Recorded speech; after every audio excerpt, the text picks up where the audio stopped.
All right, everybody, welcome back to the Heath Barn. As promised, this is part 2 of my sit-down chat interview, whatever you want to call it, with former Illini great Marcus Griffin.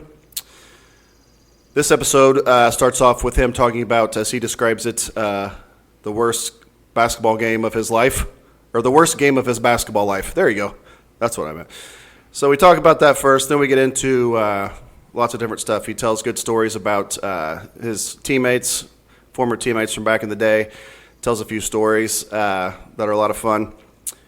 One of them even involves wrestling, so I'm there for that. And then we get into NIL, the transfer portal, the current Illini squad, Coach Underwood, things like that. But I will say that kids and adults should both listen to this episode, especially if you have kids that play. If you're a parent and you have a kid that plays, you should listen to this episode. And kids, if you are playing, you should listen to this episode because he has a great message, great opinions on transferring, NIL, and how parents are a huge issue, not necessarily in a good way, with kids and things like that when it comes to their kids playing ball. Not all parents, obviously, but we both discuss that. We both kind of get on our soapbox, but he delivers a great message, and he does a great job of explaining his thoughts on the transfer portal. And then like I said, just kids in general these days. So it was great. Again, I was thrilled to have him on, but this second part is a great listen. So hope you guys enjoy it. Thank you for listening, and hit it.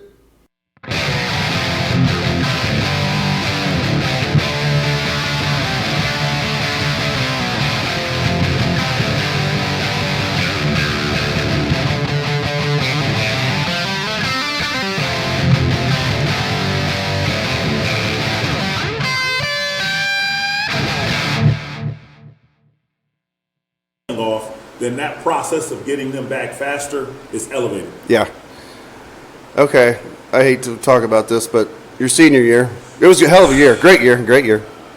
One Big seed. Ten champions. One seed. Big Ten champions. Yep, absolutely. I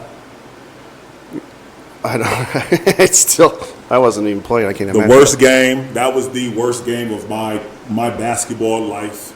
Yeah. I just we're young and we think that we can adapt to how officiates call basketball games. But there's a limit though, man. That was, Yeah, that game was different. We come to the game.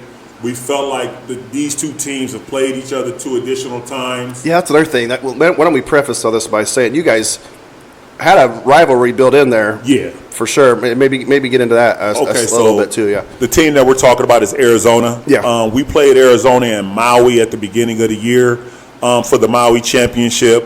That was a great game. Came down to, I think, 3 to 4 point game. They had a big lead on us. We come running back with Sean Harrington, Corey Bradford, Frank Williams making some big-time plays. Mm-hmm. And then we just fell short. And then I think mid-December, like December 15th or something, we played them again in a home-away-from-home game at the Chicago United Center, which that game, if y'all don't know, we used to sell out the United Center. Oh, yeah. The University of Illinois, we would sell out the United Center. That used to be a real big deal. Yeah, and that game was, again, you got 2 top 5 or 2 top 10 ranked teams going at it. Michael Wright is making his return back to Chicago because, that's where he grew up. But we got the victory. It was a tough, solid victory. That was the game, I think Corey Bradford had his streak of 3-pointers. He hit the most consecutive threes in a game, and I think that was the game that he did it in. And it was a solid win for us. And then you head into the tournament.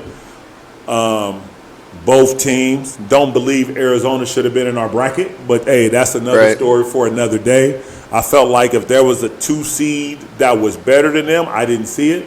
Because I felt like they was they could have been a 1 seed. Right. And it's almost like they kind of gave us the lowest number 1 seed and gave them like the highest. So it's almost like they thought we were 4 and 5. Yeah. But anyways, yeah. And so the game was a good game. It was a back and forth battle. Arizona was stacked. They had a center named Lauren Wood. Mm-hmm. They had a big guy named Michael Wright. Then you had Luke Walton, and then they did, and then you had Gilbert Arenas. Yeah, I cannot think of the other point guard. wasn't Bibby, was it? No, that's not that. No, Bibby was gone. He was gone. The Yeah, other point guard.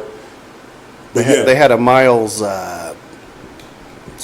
Miles Simon or something like that. No, that was after. That was before. Okay, us. yeah. See, I'm getting my time frames. But they had a great team. They came off the bench with some big players. But again, though, we was right there. Like, we went stride for stride. We couldn't predict that the referees would call 50 fouls. Yeah. Like, make them shoot 50 or so free throws, what they shot for that game. We had 6 guys foul out, man. Yeah, when we're into the game and you see how the referee's calling it, it's harder to adjust because how we played is how we played all year. Yeah. And I think in my career, I've only fouled out 3 to 4 games while I was at Illinois.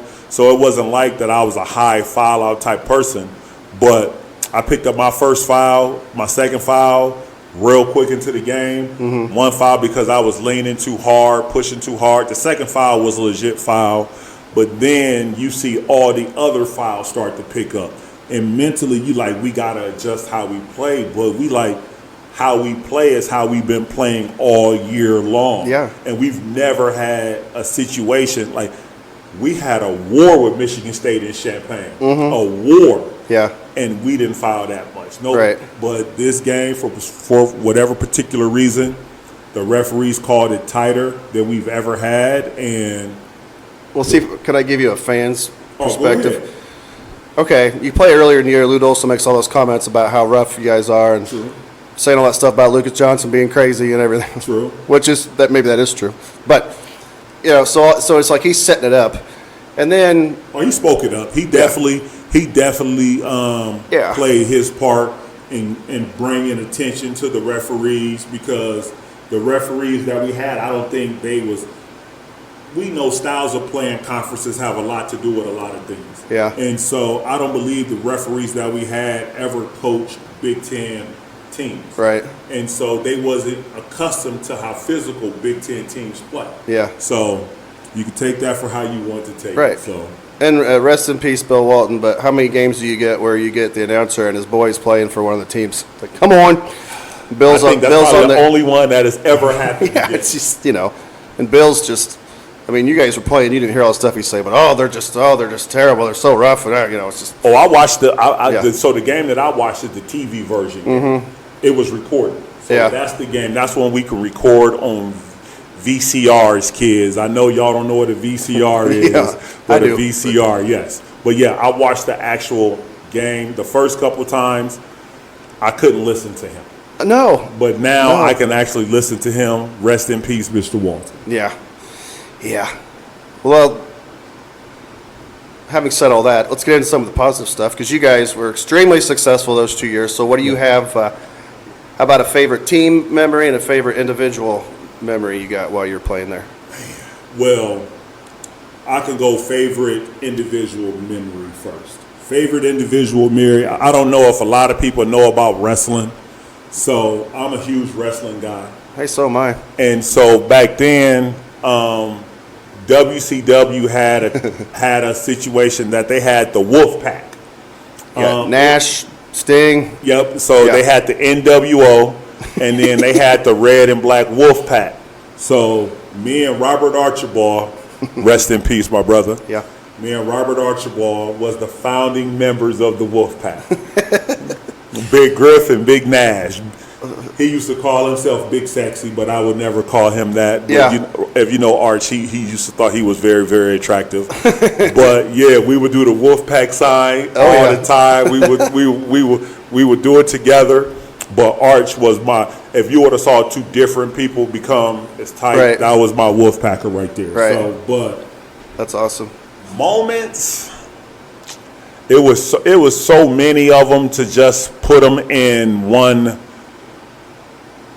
Are you talking about, do you want game playing moments or? Yeah, I mean, I was going to say, how about, do you have an individual, I can get into some of your teammates and personalities and stories like that too, but like when you're just playing at Illinois, was there an individual moment or individual game that just for Marcus Griffin sticks out? Oh, well, the shot that I hit against Wisconsin. Yeah. Because we missed that. We don't win that game, we don't win the Big Ten championship. Right. Like, so everything, and it was I can remember we was getting outplayed the whole game. Yeah. I can remember Coach Judson coming into the locker room, like, we don't lose, we don't play like this to Wisconsin, just getting in our asses and all that good stuff. Yeah. And so we had to fight because Wisconsin was a team, they was a slow-paced basketball team. It's not the Wisconsin you see now.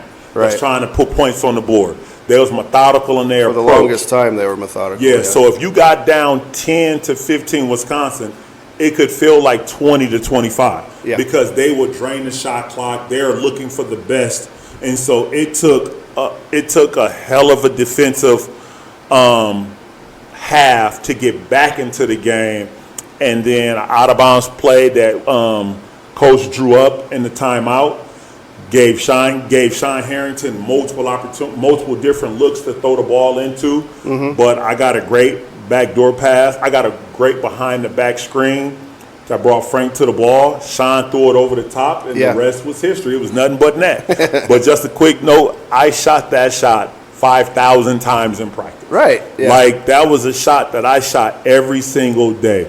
Coach Gillespie, they used to call them grip shots. Yeah. So you would shoot them at all angles of the front of the rim, 5 to 10 feet out. That was just all I would shoot every single day. So I could shoot that shot to this day with my eyes closed. Right. I still understand what I have to do there. Yeah.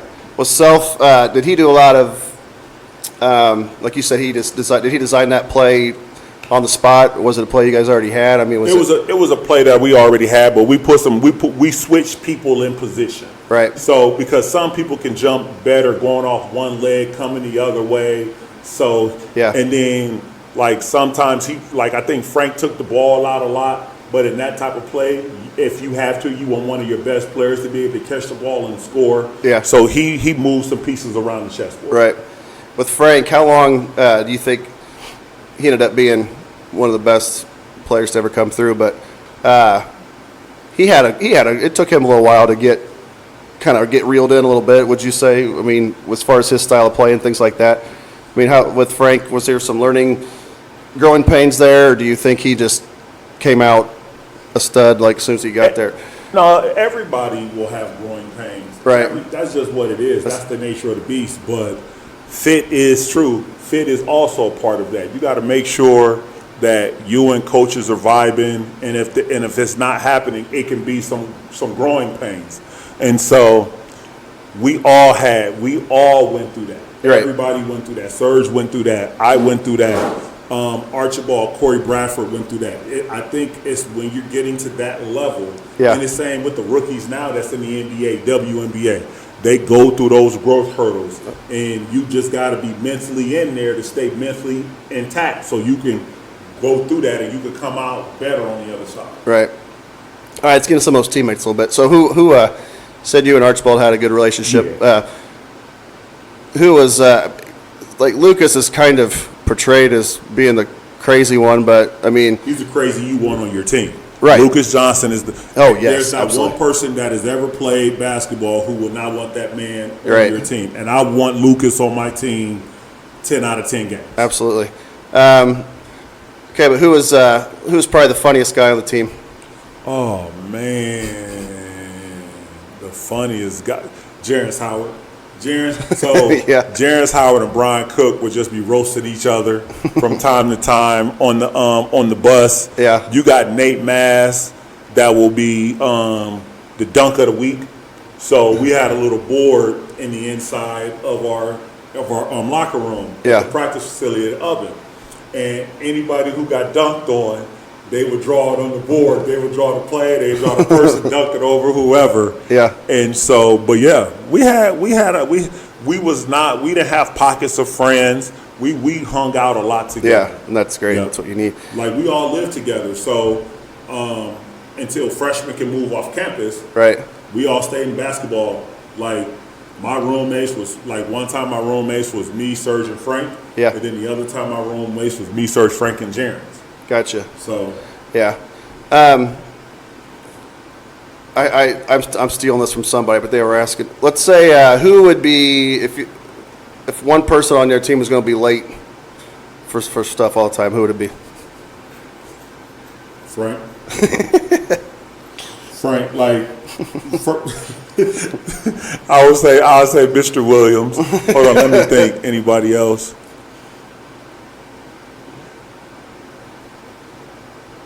Yeah.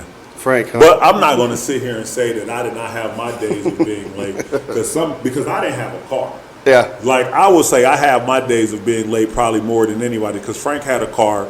So I will say me, myself, because 9 times out of 10, you've been on campus. Yeah. I would have to walk. Yeah. And so if you get out of class at 1:50 and you didn't have a chance to get no lunch, and so I have to walk from middle of the campus, stop by somewhere to grab me something to eat, and then get all the way to 4th Street to get to Oven. Got to be signing autographs too and everything, you know. And so I said I have my days late. I will have Coach Roberts and Coach Gillespie and then Coach Mack prior to him leaving. They will have me doing some sprints. How about picking up a check? Like who's somebody who would never do that? Hold on, picking up a check? Picking up a check? We was college kids. We didn't have no money. That's good. That's a good answer. We didn't have no money back then. We was... See, that I asked that as kind of a segue to that we were talking about NIL. So speaking of not having any money, like we were talking about on the way here, but maybe give your thoughts on it. But also, you already answered this when we were off air, but does it make you wish that you came around 25 years later with the way things are now? I don't live my mind don't work like that. Mm-hmm. I'm happy that we was able, all the college basketball players that had their hand in this happening now for this generation. I'm extremely happy for the guys, man, but I definitely think you need to put a cap on it because it's getting ridiculous. I want these kids they don't need to be rich coming into college. Nope. But now that I saw that the NCAA is allowing players to make a paycheck now over the NIL, it's only going to get even more because you got some rich kids, and I just don't think they've earned that yet. No. And for these guys to be making millions and millions of dollars coming to school, I think we're teaching them they're not learning that discipline and all that good stuff that they need to be successful further on in life. So, well, that's what we were talking about too. With you're too young to have that much money, and on the drive here, we're talking about like these classes you take that you're never going to use any of this stuff. Like they should be teaching like life skills and teaching kids how to take care of money. Not that I'm like a example, but I'm just saying, like, actually teach these kids stuff they're going to be using in their life, and especially ones like this that you're going to have that much money at that young of an age. You need to. That makes it even that much more important, man. You got to teach them. Have classes where you're teaching them about retirements, teach them about how to open a checking account, teach them how to budget, teach them how to, like I told you, like even how to like change a tire, just stuff like that, like life skills. That's so much more important than all this other nonsense they teach. Like in high school, like I was telling you, like trigonometry. God. We ever going to use that? Come on, man. That's just ridiculous, You only got a small population of the world that's using that level of math. Yeah. Like high-level accountants that's dealing with those type of numbers. But like you were saying, we definitely need to have more life lesson classes in school, like understanding 401k, understanding what IRC is, understanding all of that stuff, understanding how to move your money around, understanding bank accounts, understanding when, at what age should I start to have a bank account? How much money should I be putting in my bank account? How do I invest? Learning all the sooner you can learn that as a society, the better we will be. Right. And especially when, like where I'm coming from in the inner city, that stuff is not taught at all. Yeah. Like I did not learn that stuff until I was in my 20s. Right. Like mid-20s. And so if I could have learned that when I was younger, I'd be more secure now. Right. But man, you think about these kids that aren't ready for that kind of money and that responsibility, and parents are always a problem, and you throw that much money into it now, like these college coaches, they're having to adjust on the fly, and there's been a few of them that have just gotten out because I don't know if that has anything to do with it, but yeah, between that and the transfer portal, it's a crazy time, But Yeah, and I told you about my thoughts on the transfer portal. We're teaching these kids that your word and your contract, your signature doesn't mean anything. Right. Just because it's a little bit too hard that they get a runaway. That's the worst advice that we can ever get to this next generation, because we all know I've been in this world for 45 years. You put your name down to something, it stands for something. Yeah. Like, you just can't take it up because you're upset.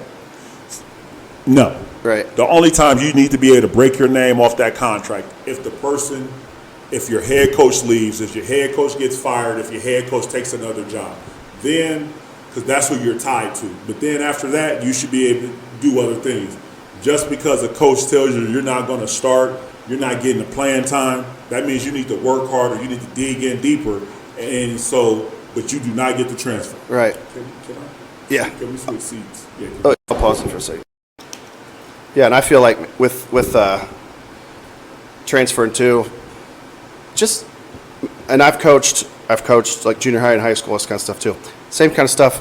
It's like these kids, if they're not starting the first game of the year, half the time they just want to quit. It's like, whatever happened to, like, I remember, okay, and again, we've talked about this before. I am on 1,000 times lower level than you with this stuff, but I remember like being a freshman, I dressed varsity, started JV, dressed varsity.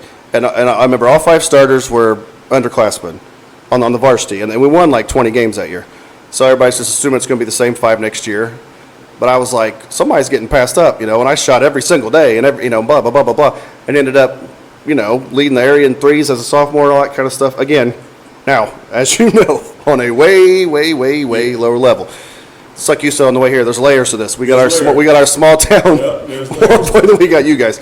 But, and now it's like kids, like I looked forward to that. I'm like having that challenge in front of you, and it's the same thing I'm sure you had, being better than everybody else too, like you had to pass people along the way to get to where you were a stud and playing basketball at the University of Illinois, Kids now, it's like, well, I'm not starting, so I'm just going to quit, or just have a bad attitude the rest of the year, blah, blah, blah. It drives me nuts, Let me say this. So I understand everything. I just want to tell you a little quick story. So the statement that I'm about to make is the person that I was when I first came to high school was not the person that went to U of I. I was so shy and all this good stuff, going back to having to earn it. I remember I was an 18-year-old kid. I remember walking into the locker room at the University of Illinois after a basketball game, looking at all the bigs that they have on the team. And I literally said, I hope y'all appreciate playing right now. Yeah. Because you're not going to be playing next year when I come here. Right. That was just my mindset. Yes. As a sophomore, freshman, and junior college. Right. That I was coming in there to take spots and to earn it, though. Right. Because of my hard work and my talent. But to go back to what you said, I think a lot of parents are to blame, because I don't think parents are honest with their kids. Yeah. Or parents don't make their kids work as hard as they need to be working. If your first level of adversity is in high school or whatever, that kid is in trouble. My first level of adversity is when my mom told me no for the 5,000 things that I wanted growing up. Because we have to be able to learn that skill, that cope, early. Yeah. If these kids don't learn it early enough and they get to high school and college, and that's the first time that somebody's told them no, and they have to deal with it, they're not dealing with it. They're just going to run away from it. Right. And that's what you see happening right now. Yeah. Guys are running. They're not used to dealing with that in real time. They don't have to deal with it in real time. So I don't even know why guys even sign letter of intents anymore. Right. Because if you can just break it, what's the point? Right. Well, and you get I'm going to get my soapbox, but there's also so many parents too where you get in that car on the way home after the game and it's the ref's fault, it's your coach's fault, blah, blah, blah, blah, blah, blah. It's not your fault. You're perfect, and you get these kids thinking that they can do no wrong, and that's bad. That's annoying too, because those are just crutches. If you want to blame the refs, you blame things like that. Like, refs are going to make bad calls. That's just a crutch, but there are so many where when they get with their parents and they get away from their coach and they get away from their team and stuff like that, the parents are telling them how perfect they are. You should be getting more shots. You know, your coach doesn't know what he's talking about. The refs were terrible, blah, blah, blah. You hear all that. The next thing you know, that kid's a problem. And he's, you know. My mom, I was lucky. My mom was not a basketball parent. Yeah. My mom was not a basketball parent. She did not care. She did not give two craps about basketball. She wanted me to be happy. Yeah. And so when I would come and talk to her about basketball, I'd get off my soapbox and complain about everything and all the refs. And she would then say, what could you have done better? Right. Like, what did you do wrong? That's a great mom right there. What did you do wrong? I hear, but you complained about all the refs. You complained about how the refs call these stupid fouls on you. But what could you have done to make sure you got a different outcome? Yeah. And then I was like, but Mom, I couldn't. Because, no, what could you have done to got a better outcome? I was like, well, I did miss those 3-4 rebounds. I didn't block out my guy right. He got an offensive rebound over there that led to an and one foul for Serge. I had these 2 turnovers. So before we point the finger at somebody else, be willing to look at yourself in the mirror. Right. And she was my number 1 critic. So it made it easier for me to take that criticism from everybody else. Right. See, and that's why you ended up being as successful as you were, too, because you had somebody like that telling you the right things. Oh, yeah. Rather than my mom making excuses for you. My mom was she was a strong woman. I love her, miss her to this day. She was not a BSer. She didn't blow smoke up your ass just because you thought you wanted to. She was not that type of parent. She was cutthroat. She knew that she had to raise a bunch of kids in probably the worst neighborhood in the P, but it was also the best neighborhood in Peoria because it's what we knew. It was Peoria. It was the South Side. Yeah. But she had to set certain boundaries, certain rules, and hell or high water, she stood on that. She stood on business. Yeah. So if you messed up, you met the Reaper. Yeah. That's awesome. She did not play. She did not play. Love you, Mama. Yeah, that's awesome. Let's shift gears here for a second here. Put your fan hat out for a second. Who's your favorite? You said you were a Laker fan, but you had see, I got these old school 90s posters over here on this other wall over there. And I got like Barkley and Jordan, all those guys up there. So you're growing up, who were your favorite players? So I look at this in 2 totally different time frames because the time frame that we was watching basketball on TV, it was Jordan. Yeah. And so because that was all that was on TV. But the time frame where I fell in love with basketball and that was everything to me was Kobe and Shaq. Right. Because I knew Kobe in high school. We all met in high school on Team Adidas and everything. They told us, I can remember somebody from Adidas letting us know that they had the next great big superstar coming, and it was Kobe. Yeah. And so I knew from then, and then when he got to the Lakers, and then before then Shaq came, that was just, I was a big guy. Yeah. I just loved, like at that time, I have a very outgoing personality. And then Shaq was that guy. Right. Shaq's personality was like that. But I love the bravado of somebody saying, I want to be better than everybody else. And a lot of people don't understand that because in their minds, they can't think about ever being better than somebody who they say is untouchable. Right. But for you to believe that deep down in your spirit, that's the type of people that I want to rock with. Oh, yeah, definitely. I didn't understand that. You got Siri. That's all right. Kobe.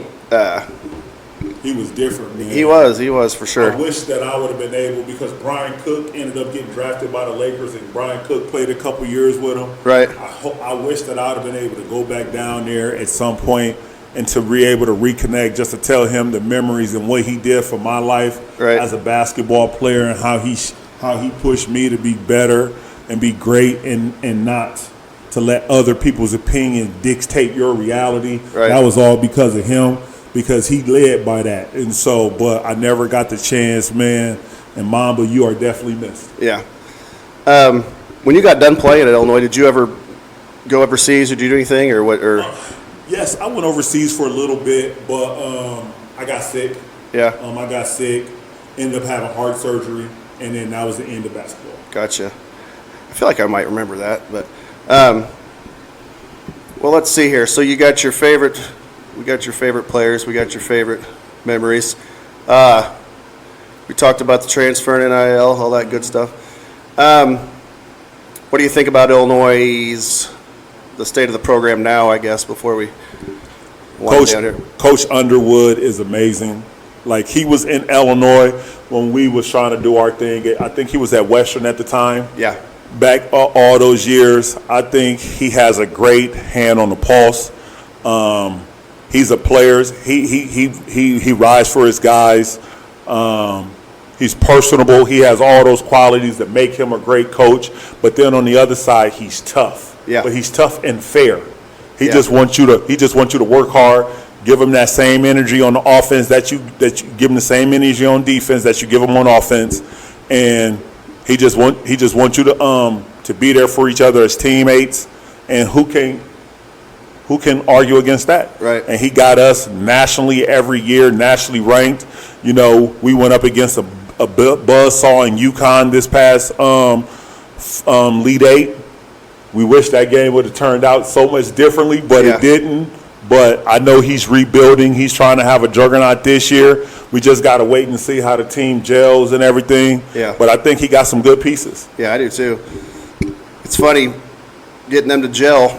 I mean, that's a yearly thing now, you know.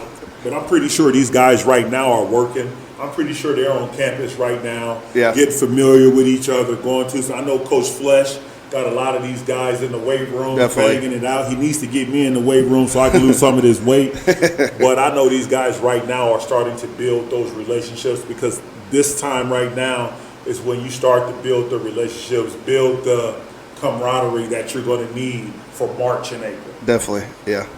All right, well, this has been fun, man. We, like I said, what'd you think of this drive, by the way? We were talking the most of the time, so it didn't seem as long. But the drive was fun. We had great conversation the whole time. But man, I'm very honored that you wanted me to come on. Oh man, anytime absolutely. I'm gonna do my part to try to get you some other guys to come out here, my man. Yeah. But yeah, whatever you need from me. Yeah, that was great. Yeah, and I just wondered about halfway through this drive if you were looking around like, okay, where the hell is he taking me? Because this is like, we're out here, man. We out here. It's definitely far, but man, like I was telling you, I can live out here. I don't have any problems. If I can see my neighbors, they're too close. Yeah. I'm definitely about that life. If I can see the neighbors, they're too close. I love this space. I'd be sitting on the backyard. Only thing, y'all need to put some shade over the top. We do. So it's not baking down. But other than that, y'all got a great property, great house.